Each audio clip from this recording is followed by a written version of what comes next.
Here's an example of how different personalities in the workplace can create tensions between managers. Stacy is a manager that had been working with Chris for the past 3 years, no issue. They communicated really well on projects, it was perfect. But then Chris got transferred and Stacy had a new boss, Alex. And it wasn't going nearly as well with Alex. See, Stacy was a manager herself that was quite detailed, so she would generally expect detailed reporting from her teams to ensure that she's really on top of the nitty-gritty. And Alex didn't work like that. She quickly noticed when they had meetings that he would get impatient, glancing at his watch quickly.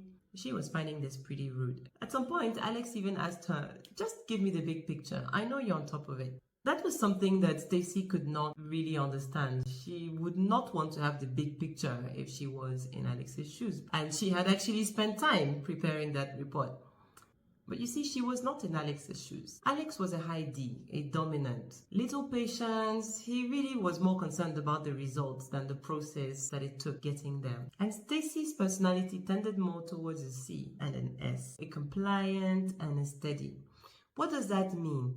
One, that she was pretty analytical and needed to ensure that all of the details were well checked in order to progress.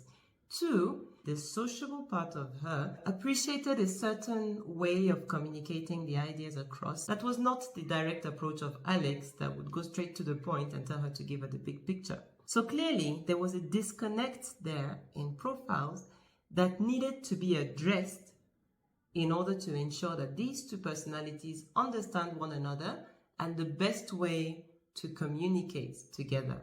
How? Understanding their individual differences, Stacy could strive to go straight to the point when communicating with Alex, focusing on the essence of the message in order to retain his attention. On his own side, Alex, understanding the impact of his bluntness on some members of his team, could work on his patience, on his active listening, to let the other person finish, even when he feels that the pace could be faster, even when he feels that the message could be communicated more efficiently, in order to avoid harming the other person's feeling. That's emotional intelligence. They would quickly come to realize that minor tweaks in their communication habits would go a long way towards improving their working relationship and making it more productive for the business.